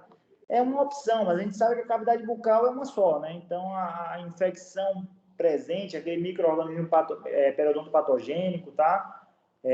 Provavelmente ele vai progredir, aquelas porfiromonas, né, gengivales, e por aí vai, o professor Jorge deve saber muito mais quais são eles, mas ele pode sim atrapalhar, então é importante a gente pesar, talvez ter uma avaliação prévia do periodontista, para que a gente possa iniciar o nosso tratamento, tá, de reabilitação, assim como qualquer outro tratamento de reabilitação. Wagner está aí, ele faz prótese já há algum tempo, e tenho certeza que ele não vai pensar numa ponte, né, fixa em unidades dentárias abaladas periodontalmente, tá? Ou em unidades adjacentes, ali uma prótese fixa em unidades adjacentes, né, que possuem doença periodontal com mobilidades grau 3, com bolsas periodontais importantes. A gente sabe que o paciente vai perder esse tratamento e automaticamente ele vai cobrar a gente, né, o porquê que ele perdeu de forma tão precoce aquele implante, o porquê que ele perdeu de forma tão precoce aquela prótese fixa, tá? Que tem um valor agregado, tá? Então, aqui a literatura fala que pode concluir que a condição periodontal pré-existente, mesmo após a realização de terapia periodontal seguida de terapia de suporte, deve ser considerada como fator de risco, tá? Principalmente em pacientes aí, ó, que são edentados parciais ou totais não, porque aí não vai ter essa situação, tá? Com possibilidade de transmissão desses micro-organismos para a região periimplantar. Então, isso é evidente. Uma outra situação que pode acontecer, tá? E em alguns momentos a gente recebe até pacientes, eu acho que deve ter foi antes da pandemia, eu fiz uma cirurgia de uma paciente para remover um implante em seio maxilar, um colega acidentalmente, colega bem experiente da endodontia, acidentalmente deslocou para seio maxilar, essas complicações sinusais. Tá? A gente tem feito bastante reconstrução de seio maxilar, por diversas técnicas, vocês devem ter visto já desde a técnica de Summers, a técnicas do levantamento de seio, a técnicas da tenda, né, que a gente faz o levantamento e implante imediato. Então, a gente tem diversas técnicas. Esse colega aqui houve o deslocamento para o seio maxilar, ele fez a extração de um molar e durante a fresagem do septo e a inserção do implante, esse implante ele subiu, né, para a região do seio maxilar e ele não conseguiu remover naquele mesmo momento e a gente precisou levar para centro cirúrgico para remover ali no centro cirúrgico, tá? Depois da tomografia, a gente viu que estava mais para a região posterior para dar um conforto maior ao nosso paciente. Mas, além do deslocamento do seio maxilar, existem as comunicações, tá? De uma flora bacteriana totalmente diferente da flora bacteriana da cavidade bucal. Tá? Então, a gente precisa estar preparado até no pós-operatório, na antibiótico terapia pós-operatório. Uma outra situação que a gente precisa ter em mente é uma avaliação prévia do quadro sinusal do nosso paciente. Sempre que a gente for fazer uma abordagem de seio maxilar, a recomendação é que o nosso paciente passe por uma avaliação com o otorrino laringologista. Tá? Por que eu falo isso? Muitos pacientes, às vezes, eles podem ocultar ou podem não se lembrar que possuem quadros de sinusite, pode não estar no quadro de sinusite aguda. A radiografia, às vezes, não vai mostrar para a gente, né, algum espessamento maior, algum velamento de seio maxilar naquele momento, mas a sua abordagem do seio maxilar naquela situação, o seu enxerto de seio maxilar naquela situação pode sim desencadear e agudizar a situação sinusal do seu paciente. Não é pouco comum, tá? A gente tem amigos otorrinos, tem alguns colegas otorrinos, que eles recebem pacientes, tá? Volta e meia, e eles avaliam pacientes pós-operatórios de implante na região de maxila, no qual o quadro sinusal agudizou, tá? E aí eles tentam, de certa forma, uma lavagem de seio maxilar, uma fibroscopia ali para enxergar se existe alguma situação de comunicação, tá? Mas é um problema que a gente transcorre com o nosso paciente que poderia, talvez, ser evitado ou ser avaliado previamente, tá? Então, já tive casos de enxerto de seio maxilar bilateral que o otorrino me pediu para esperar um pouco mais. Óbvio, mas segura aí uns 2, 3 meses, eu vou fazer uma terapia, uma antibiótico terapia, uma desobstrução maior desses ossos da paciente, e aí, assim que ela estiver num quadro mais leve, já tiver com o seio maxilar mais limpo, você aborda ela, tá? Perfeitamente. Então, o paciente ele tem que entender isso. Às vezes, na nossa terapia pode demorar um pouco mais, mas a gente vai ter um protocolo ali previamente, tá? Então, esse caso aqui de deslocamento de seio maxilar, tá? Para o seio maxilar de um M protocolo, tá? De um colega enviou para a gente. Esse paciente ele foi removido no transoperatório mesmo, tá? Era um colega do prédio, ele até já não está mais lá no mesmo prédio que eu, e aí eu estava no consultório, ele me pediu, no mesmo momento a gente foi, e aí através de uma panorâmica a gente fez uma tentativa. A gente fala tentativa porque realmente é uma possibilidade de conseguir ou não, né, ou ter que levar para um centro cirúrgico. Tá? Então foi realizada a remoção, tá, desse implante, e o relato do colega foi quando ele foi instalar o cicatrizador. Então, você percebe que o paciente está com o cicatrizador instalado. Então, quando ele foi instalar o cicatrizador, ele já tinha esperado o período da osseointegração, ele fez uma força apical, talvez ali para apertar um pouco mais o cicatrizador, houve o deslocamento para o seio maxilar desse caso, tá? Mas foi removido e o paciente cursa bem, talvez para uma nova reabilitação dessa área. Tá. E eles só não apertar já aconteceu isso, depois com a carga mastigatória não poderia acontecer também? Perfeitamente, poderia. O que acontece às vezes, Wagner, numa situação mais tardia, isso teria uma barra metálica unindo esses implantes, tá? Então, a gente teria uma barra metálica, né, de um M-protocolo. Então, se esse implante perdesse a osseointegração, ele talvez não fosse para o seio maxilar, porque ele estaria estabilizado por uma barra metálica, tá? Mas se fosse um só, assim... Perfeitamente, com certeza, poderia isso. O que prenderia talvez seria só a coroa, né? o que prenderia seria a coroa pelo tamanho dela, né, para passar ali. Isso. Então, teria uma mobilidade, seria talvez mais provável que ele até removesse, né, esse implante com a coroa em conjunto. Mas poderia acontecer sim, com a carga de um unitário ali, sim. Com a barra ficaria um pouco mais difícil, porque ficaria estabilizado. Você iria ver ou com dor, né, o paciente iria relatar dor, doutor, do lado esquerdo, quando eu mastigo, eu sinto dor. Então, aí você vai, às vezes, remover aquela prótese, quando você remove, você vê já uma mobilidade do lado esquerdo, então já associado ali ao implante, né, que estava com perda de osseointegração. No caso dele, foi com a instalação de um cicatrizador, tá? E de um colega bem experiente na implantodontia também, tá? Algumas complicações em mucosa, hoje talvez seja um dos focos principais a região periimplantar, tá? Manter aquela região saudável, talvez seja o maior desafio, e ela saudável a longo prazo. É interessante você ver seu paciente 10 anos, né, de reabilitação com a região periimplantar saudável, tá? Mas algumas situações podem acontecer já de imediato.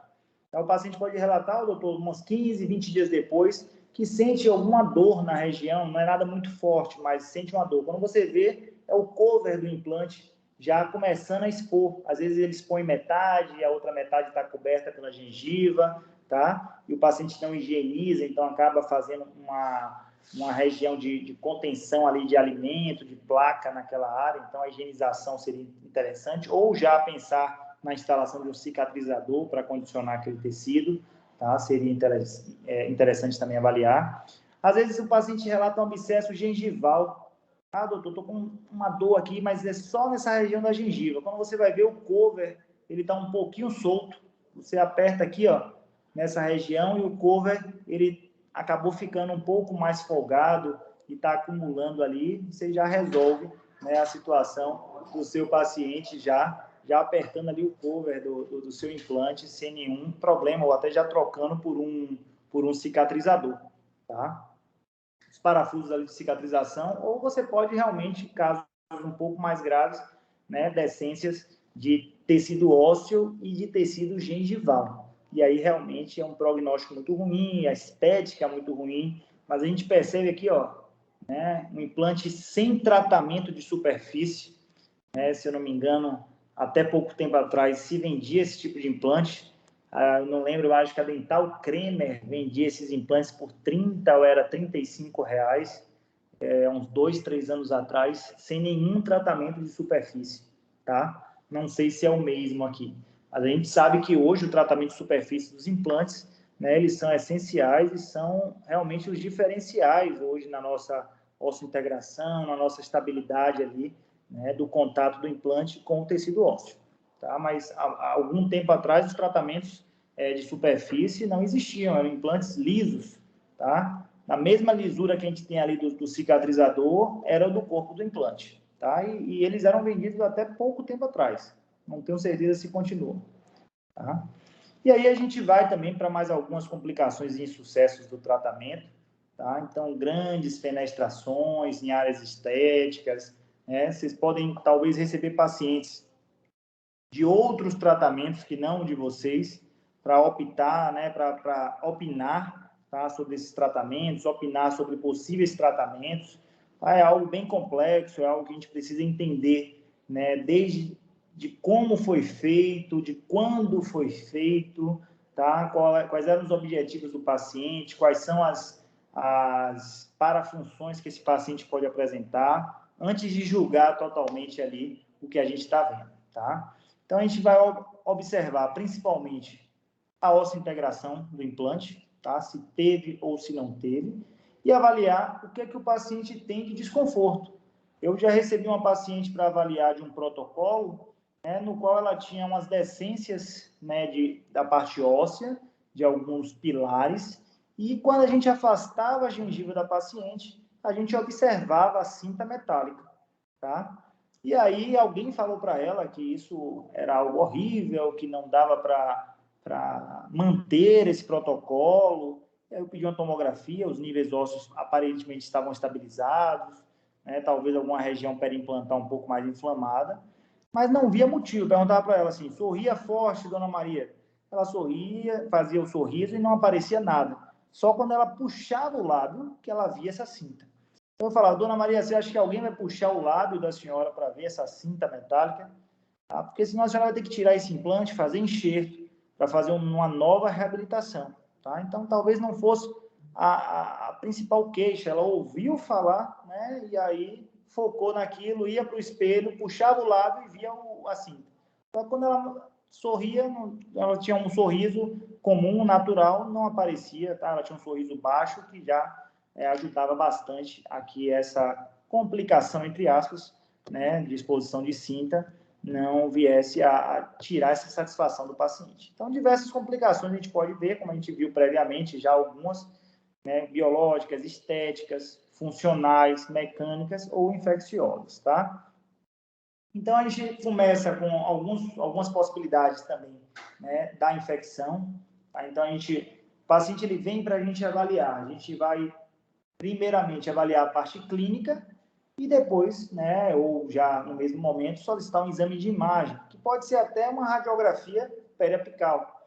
Então, essa paciente, ela chegou para mim com dor, tá? O implante já tinha mobilidade, e aí é interessante que vocês possam ter esse tato, tá? Durante uma avaliação desse perfil de paciente, se é uma mobilidade da prótese ou se é uma mobilidade do conjunto prótese e implante. Tá? Uma mobilidade da prótese, dificilmente o paciente vai relatar dor, tá? Uma folga de prótese sobre implante. E você vai fazer a palpação e vai perceber que existe um pilar fixo. Já na mobilidade do conjunto, você percebe um paciente com dor, um tecido periimplantar já bem inflamado, tá? E quando a gente vai para uma radiografia panorâmica ou uma periapical dessa paciente, a gente percebe, né, tinha 2 ou 3 anos de reabilitação em um outro local e ela chega nessa forma, tá? Professor, o que é que pode ter sido a causa disso, tá? É uma área que raramente vai acontecer uma perda óssea dessa forma. É um osso que tem uma qualidade relativamente boa, mandíbula, tá? Aparentemente uma reabilitação protética dentro de um padrão bacana também, né? Um encaixe ali da prótese com implante. Então, algumas situações podem ter levado a isso. Contaminação bacteriana periimplantar é uma delas, tá? A qualidade óssea eu não atribuiria nesse caso especificamente, tá? Eu atribuí, principalmente para esse caso, uma força excessiva, um contato prematuro dessa área. Tá? É uma outra situação que a gente pode vivenciar tanto em dente permanente, né, dente natural, quanto em próteses fixas, pontes, próteses móveis e a prótese sobre implante. Qualquer situação dessa que você tenha uma sobrecarga oclusal, né, nesse perfil de paciente, para o nosso implante a repercussão vai ser essa. Perda óssea periimplantar contínua, a qual uma preservação desse dente, né, desse implante, desse tratamento, poderia ser visualizada, né, de forma prévia, né, remover esse contato prematuro, essa força oclusal, tirar esse dente um pouco de oclusão temporariamente, tá? É uma opção, tá? Em alguns casos, se você tem uma perda óssea progressiva, e não tem ainda a perda da osseointegração do paciente, às vezes até remover a prótese do paciente, reinstalar um cicatrizador, tratar o tecido periimplantar, pensar talvez depois desse tratamento em um enxerto, tá, desses defeitos, para depois pensar nessa reabilitação e manter uma carga para esse implante posteriormente. É uma opção. Tá? Uma outra opção para esse caso aqui, um superaquecimento. A fresagem ali, ou com pouca irrigação, ou com fresas antigas. É o que a gente estava conversando, né? A gente pensa sempre em manter nossos materiais para sempre. Vai ser só mais essa cirurgia, só mais aquela, depois só mais um protocolo, depois já fechou outro protocolo, e de repente você não troca suas fresas, ou não troca o seu kit. E aí aquela fresa que estava bem afiadinha no início, ela já está causando um aquecimento, mesmo com a irrigação. Tá? Então, é importante avaliar o aspecto das fresas, tá? Como ela está, principalmente a lança A2, a 2.8, a 3, a 3,5 ali, tá? Que são as principais que a gente vai utilizar. Então, a troca desses materiais ele tem que ser dinâmica, tá? Claro que não é para cada cirurgia, mas vai avaliando cada caso, tá? O resultado estético é algo, né, que a gente sempre se questiona muito, né? Existem 2 casos bem interessantes no qual você acha lindo o trabalho, tá? O resultado final, e o seu paciente não gosta, ou o inverso. Você não gostou do seu resultado, pergunta ao seu paciente e ele está extremamente satisfeito, tá? Então, o resultado estético ele é bem subjetivo. O interessante é quando casa, né, a sua percepção com a percepção do paciente, tá? É importante que, antes de mais nada, essa reabilitação ela esteja funcionalmente, né, ativa para o seu paciente, a fonação também, a integração do implante, o tecido periimplantar, tá? Mas a parte estética é algo que realmente precisa se avaliar. Uma outra situação também, né? A gente pensa que sempre o sucesso do implante é a osso-integração. É uma boa parte, você tem a osso-integração, mas o posicionamento do seu implante também, tá? Se seu implante está osso-integrado, mas ele não pode ser aproveitado para prótese, é um insucesso. Olha esse caso aqui, onde o colega talvez, né, tenha tido um erro, infelizmente, significativo, né? Olha, para vestibular, olha onde saía o mini pilar. Então, é impossível ali ter algum tipo de reabilitação para esse caso. A gente sempre brinca que, se for para errar, que errem mais para palatino, tá? Então, se for para errar, se você estiver achando que precisa inclinar um pouco mais, incline para o palato, tá? O máximo que você vai ter é um excesso de prótese, tá? Para o seu palato. Porque um caso desse tipo aqui, não tem como reabilitar. Isso aqui são os covers, tá? Esses implantes estão quase que horizontais ali na maxila da paciente, tá? Esses são os covers do paciente. Eu acho que o colega fez o mais difícil aqui, tá? Então, aqui, realmente, a reabilitação não existe. Tem que fazer a explantação aqui desses casos, certo? Olha esse protocolo aqui, quem me mandou foi um colega, né, da prótese. Rapaz, ele colocou um para o hemisfério norte, outro para o hemisfério sul, o outro foi lá para o Afeganistão, o outro veio aqui para o Chile. Então, impossível, né? Ele falou, pô, é impossível conseguir reabilitar aqui, tá? Por mais que o protocolo seja versátil e ele aceite alguma modificação de inclinação, né, devido a uma reabilitação ali um pouco mais extensa, mas numa situação dessa você vai ter entradas e saídas de prótese, né, meios de inserção, de inserir essa prótese, inserir essa barra, que o tecido periimplantar não vai ser viável, tá? O posicionamento dos dentes aí dessa prótese, principalmente para os que tiverem mais para vestibular, como esse aqui, ó, tá? Ele vai sair pela vestibular da prótese. Imagina a entrada do parafuso sair pela face vestibular de uma prótese. Quão antiestético, né, vai ficar esse caso. Aí acredito que não seja isso que o paciente esteja buscando. Então a gente sempre brinca, ó, se for para errar, erra para o palato, joga para o palato aqui, ó, joga para o palato, porque você vai ter no máximo um excesso de prótese por palato, tá? Mas sua reabilitação aqui da parte vestibular, ela vai estar mais viável. Esse caso aqui, ó, foi bem limítrofe, tá? O protetista me mandou também, né, no qual ele falou, poxa, eu estou tentando aqui, esse caso o colega, né, estou fazendo em conjunto, tentou colocar um angulado, mas você vê por pouco, até a posição parece até boa, né? Quando ele ia para a prótese, o parafuso, né, a saída do parafuso saía pela face da borda incisal do dente. Ele não conseguia desenhar na cerâmica a borda incisal do dente. Então, assim, a gente precisa imaginar que o sucesso desse tratamento não é só a cirurgia. Às vezes a gente faz só a cirurgia e encaminha para a prótese e acha que esse caso está sucesso, está bem integrado, o tecido periimplantar está bacana. Quando vai para a prótese, o colega olha e vê que realmente é um implante que não dá, um incisivo central, né? Aí um incisivo central, e que pela vestibularização dele, ele não consegue ter o desenho anatômico ali da cerâmica, né? A espessura correta que a cerâmica precisa, tá? Para ter o formato, a coloração, a transparência ali de uma unidade dentária similar ao que o paciente possuía. Então, para esse caso, precisou fazer a explantação e a inserção de um novo implante, tá? Olha esse outro protocolo aqui, ó. Esse daqui foi até um colega também que faz a reabilitação em conjunto com a gente lá, um colega da prótese, né? Então, assim, esse paciente acho que veio de, não sei se de Aracaju, de Maceió, alguma coisa do tipo, e veio reabilitar aqui.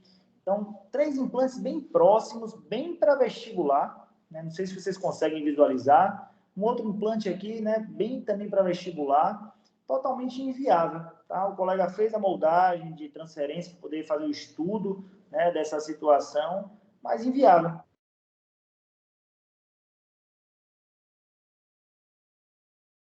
Tá? E aí, a tomografia, inserir novos implantes, né? Talvez um pouco mais distantes aqui entre eles. Imagina como é que seria aqui a higienização desse paciente. Mesmo que conseguisse reabilitar, imaginem vocês como é que seria uma higienização. Como é que esses implantes estariam a longo prazo? Como é que o paciente conseguiria higienizar esses implantes, tá? A longo prazo, né? Então, não teria essa possibilidade. Então, a gente faz uma instalação, normalmente, a distribuição, né, em maxila, de uma forma que você tenha os pilares. Olha como vai ficar um cantilever grande aqui desse lado, tá? Mesmo que tivesse bem posicionado, tá? Então, a gente precisaria pensar, tá, numa distribuição, até não precisa ser uma quantidade de implantes, aqui tem 5, né? Pode ser 5, pode ser 4, hoje já tem a técnica do on-for, tá? Que já consegue suprir muito bem. Tá? Eu tenho preferido uma média de 5, às vezes 6 implantes bem distribuídos em maxila, talvez pela técnica ainda mais convencional. Mas tenho me rendido em alguns casos para a técnica on-for também, bem bacana. Tá? E aí a gente tem alguns casos, né, de reabilitação de unitário, tá? Vocês devem fazer bastante junto com o Jorge, de enxerto de conjuntivo, tá? No qual a gente acaba tendo resultados bem satisfatórios, tá? Ao nosso paciente. Tá? Um tecido periimplantar saudável, uma função mastigatória do nosso paciente, tá? Um perfil ausente gengival aqui, ó, da papila, o condicionamento bem favorável, uma coloração, né, dessa cerâmica muito próxima, tá, do que o paciente tem dos dentes adjacentes, levando a uma satisfação ao nosso paciente, tá? Levando a uma naturalidade do tratamento, tá, aos nossos pacientes. Então, realmente é o nosso objetivo, né, principal. Tá?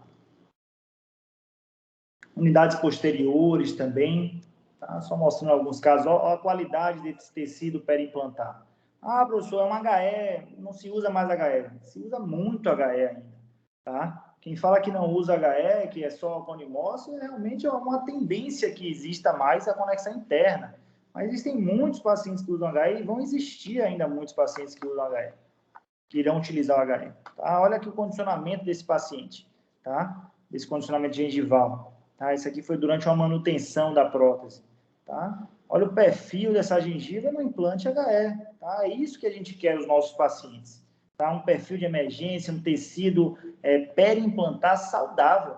Tá? É isso que o paciente precisa, é isso que a gente precisa ter. Um paciente aqui que está reabilitado, acho que há uns 6, 7 anos, tá? Com uma saúde periimplantar, né, bacana. E para isso precisa fazer a preservação, né? Então a gente tem uma estética também de uma região posterior, tá? Mesmo com a entrada aqui, ó, com a resinazinha de entrada do parafuso de retenção, bacana, ó, o contorno dessa gengiva aqui ao redor desse dente posterior.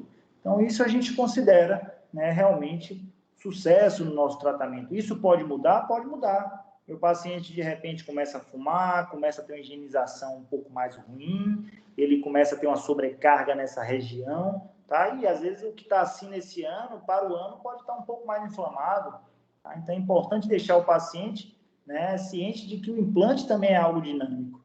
Tá? Os dentes, assim como os dentes, os implantes também são dinâmicos. Tá? Eles podem mudar esse perfil, tá, de um tempo para outro. É o quê? Essa resina de retenção aí cai, tem problema, muito problema? Não tem, não. Essa resina de retenção, ela não tem grandes problemas quando cai. Mas é interessante que o mais breve possível você possa colocar uma nova. Tirar aquele normalmente você coloca uma fita de vedação, né? E essa resina por cima. Porque vai ser uma área de retenção, entendeu? Então, assim, o paciente vai falar, doutor, eu não estou sentindo nada, mas sempre que eu como, cai aqui nesse buraquinho. Se for na região posterior, às vezes demora até de ir no seu consultório. Mas isso incomoda, porque vai ser uma área de retenção. Né? Então, isso a longo prazo pode ter algum prejuízo na cabeça do seu parafuso de retenção da prótese, tá? Ficar acumulando ali naquela área, provocar algum odor maior ao paciente, mas problemas maiores não, tá? Mas sempre que você puder, você já vai fazer uma higienização e colocar uma nova resina, tá? As reabilitações totais também, né, são desafios grandes, vocês têm feito, né, a nível lá do curso também, às vezes com carga imediata, às vezes não. Nesse caso mesmo, foi uma reabilitação de prótese removível superior e protocolo inferior, tá? Então, aqui, o protocolo com carga imediata, tá? A gente está com os pontinhos aqui associados, e a nossa paciente é uma paciente, né, humilde, que batalhou, fez a nível de curso, conseguiu realizar os procedimentos dela e o sonho dela de poder estar reabilitada, tá? Com prótese, principalmente a prótese fixa inferior. A gente sabe que a prótese total inferior removível é algo que pouquíssimos pacientes usam de forma confortável. Eu conheço poucos pacientes que conseguem usar de forma confortável. Tá? Então, a maioria deles conseguem, às vezes, se adaptar com uma prótese removível superior, mas não conseguem com a inferior. E aí partem, às vezes, com o protocolo inferior, com a removível superior. E gostam tanto, às vezes, do inferior, que começam a pensar na possibilidade de reabilitar o arco superior, tá? Então, o planejamento ele vai ser sempre o grande responsável pelo seu sucesso, tá? Com as próteses e implantes suportados. A gente precisa sempre estar dentro de um planejamento prévio, avaliar os riscos, né, que esse paciente vai ter, tá? Então, esse paciente, ele apresenta aqui, ó, uma região de recessão de gengiva importantíssima, de implantes antigos que não tinham tratamento, tá? De superfície. Tá? Então, o que fazer para esses casos? Não tem. Pode chamar o professor Jorge aí, chamar algum outro periodontista aí global, que ele não vai ter enxerto de conjuntivo para cobrir aqui, tá? Então, aqui realmente é partir para um novo tratamento para esse paciente, as explantações, tá? Partir para uma reabilitação, uma melhora desse tecido perimplantar, tá? Para que ele possa voltar a ter a sua função. Tá? Falando em função, algumas complicações podem estar relacionadas à fonação. É comum que nossos pacientes, principalmente de reabilitação total, tenham dificuldade de pronunciar algumas letras, o S, o T. Então, sintam uma passagem de ar por cima da prótese, entre a prótese e a gengiva. Tenham dificuldade na posição da língua. Então, eu já tive alguns pacientes que precisaram ir para o fono, tá? Depois, no pós-operatório, uma pós-reabilitação, ela sentia pouco espaço para a língua estava tão já acomodada, né, naquele espaço dentro, que ela sentia pouco espaço. Então, ela precisava, né, de um reposicionamento, de um treinamento ali para aquela região lingual, tá? As sobrecargas, como a gente viu, elas não são bem-vindas, nem para o implante, nem para a infraestrutura protética. Então, a gente precisa ter muito cuidado com as sobrecargas. Estamos trabalhando com materiais extremamente resistentes, né? Desde o implante de titânio, as barras metálicas, as cerâmicas, tá? Mas todas elas são passíveis de fratura, tá? Então, sobrecarga oclusal aqui, a gente pode ter perdas ósseas importantes. Para quem não conhece, essa é a chave chamada Hip Driver. A gente faz um contratorque nela e consegue remover, fazer as explantações. Antigamente, a gente utilizava a trefina, né, que era uma broquinha de enxerto, para poder tirar esse osso ao redor. A gente não precisa tirar esse osso, a gente usa a Hip Driver para fazer a explantação, tá? Fraturas de parafuso podem acontecer, tá, nas próteses, e aí, dependendo aqui dos mini pilares, eles vão precisar ser trocados, tá? E reavaliados também, tá? Fraturas, as perdas de osso-integração, fraturas de barra, olha as barras aqui, ó, metálicas de protocolo, fraturas de implante, do corpo do implante, folgas das próteses, olha os gaps que apresentam aqui, ó. Então, sempre que a gente faz uma radiografia de controle dos nossos pacientes, e a gente precisa avaliar como anda aquela conexão. Não sei se vocês vão lembrar de um caso que eu mostrei anteriormente, de uma perda óssea grande ao redor do implante, que eu falei, ó, a conexão tá bacana, a conexão da coroa com o implante. Agora, já esse aqui não tá. Olha aqui esses gaps. Será que o tratamento terminou assim? Se o tratamento terminou assim, provavelmente ele vai ter que fazer uma nova reabilitação de prótese. Não está passiva essa barra aqui não está passiva, tá? Talvez a moldagem tenha sido feita de forma errada, equivocada, não foi testada a infraestrutura, tem algumas situações. Os parafusos de retenção também, ó, eles podem fraturar aqui no meio, ó, é bem chatinho para tirar o restinho deles, tá? São situações que podem acontecer, fraturas de implante dentário, tá? Do corpo do implante mesmo. Então, tem relatos de casos, né, de fraturas do próprio corpo do implante. Tá? Infecções perimplantares, como a gente conversou, tá? Elas precisam ser tratadas, acúmulos ali de placa, de alimento, em região de cover, já em região de cicatrizador, já tem que ser previamente avaliada antes da reabilitação com a prótese, tá? Para que a gente não venha a ter quadros de abscessos, quadros de celulites, tá? Perdas ósseas importantes. E aí a gente já, para finalizar, algumas situações também de contaminação do próprio pilar, né, do implante, do pilar.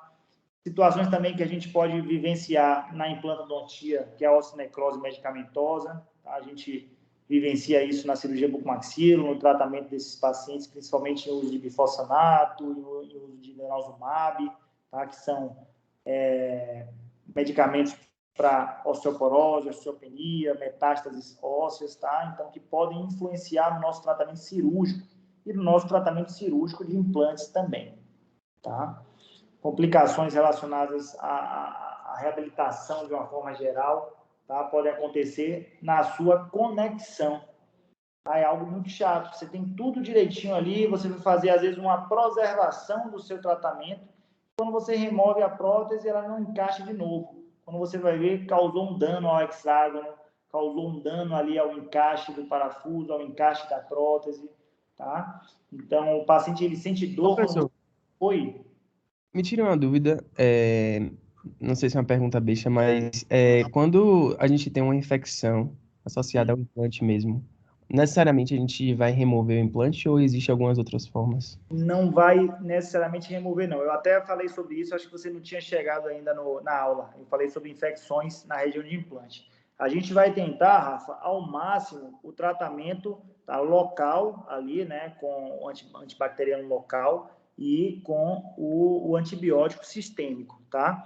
Uma coisa que a gente precisa pesar é se essa infecção ela está recorrente ou persistente, porque aí a gente vai para um nível já de necessidade, às vezes, de remoção desse implante, tá? Então, eu até dei um exemplo de um caso de infecção, no qual o paciente ele usava antibiótico, melhorava, 5 dias depois, voltava a ter uma infecção, voltava a ter fístula. Usava antibiótico, 5 dias depois, voltava a ter infecção fístula. Você está perdendo a qualidade daquele osso para implantar, até para uma futura reabilitação. Então, alguma cadeia ali asséptica foi perdida, você precisa fazer, aí nesse caso, você precisa fazer essa implantação. Tá? Entendi, professor.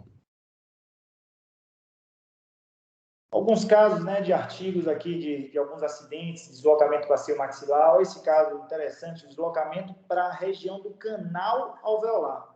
Eu acho que eu nunca tinha visto isso. Aí o colega aqui teve um deslocamento acidental para o canal um pouco mais espesso naquela área. Tá?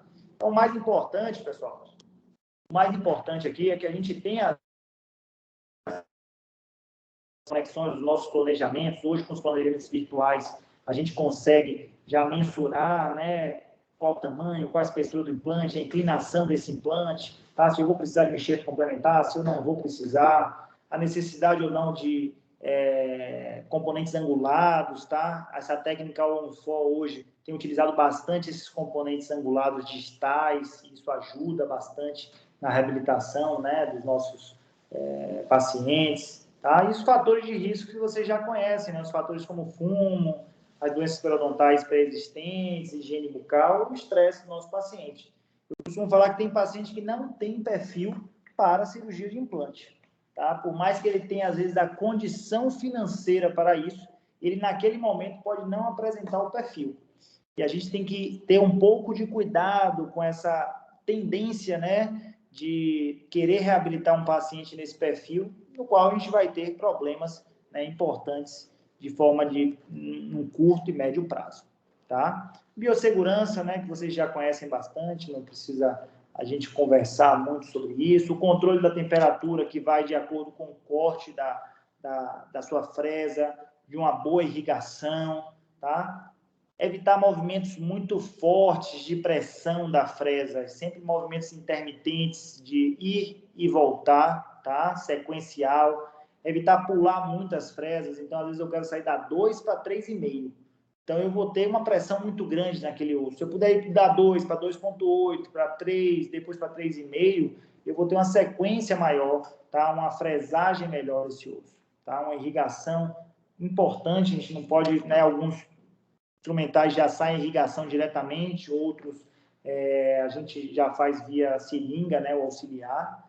E é isso, pessoal. Né? Basicamente é uma aula um pouco relacionada à questão das desvantagens, né, de alguns tratamentos, de algumas dores de cabeça que a gente pode ter, mas que a gente tem que estar esperando, né, assim como qualquer outro tratamento que a gente vai pensar em fazer, seja a cirurgia de um siso, seja um tratamento ortodôntico, a gente tem que estar acompanhando, né, as possibilidades de acidentes, de complicações, de insucessos, e o mais importante é a gente saber lidar com isso, né, e aceitar que às vezes é uma limitação daquele caso. Eu costumo ouvir de pessoas mais experientes, né, essa frase, né, que os anos ensinam coisas que os dias desconhecem. A gente ouve colegas bem experientes falar, né, que já passaram por problemas similares e que realmente foi uma limitação do caso. Quando você relata o seu caso, você tem uma coincidência de relato de um caso de uma pessoa que já passou por isso há 10, há 15 anos atrás e dá prosseguimento, né, da mesma forma. Beleza, pessoal? Me contem aí, ficou alguma dúvida, alguma situação aí de discussão? Eu gravei essa aula, vou tentar, para quem não assistiu, acho que foi Raíssa, vou tentar ver quem foi mais que não assistiu, e Márcio também, se eu não me engano, e vou tentar pegar o link da aula, tá? E aí eu mando no grupo. Beleza? Beleza, Tranquilo, Vildão. Tranquilo aí, sextou? Sextou.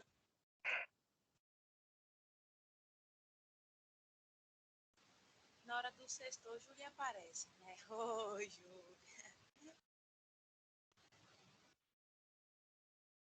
Ih, rapaz, acho que Vildão saiu. Caí, viu? Sem me despedir. Mas beleza, galera. Valeu, então. Qualquer coisa a gente vai conversando amanhã no ambulatório, tá? Valeu, professor. Beleza, Até Vildão, amanhã. valeu. Até Boa amanhã. noite aí, pessoal. Valeu, valeu.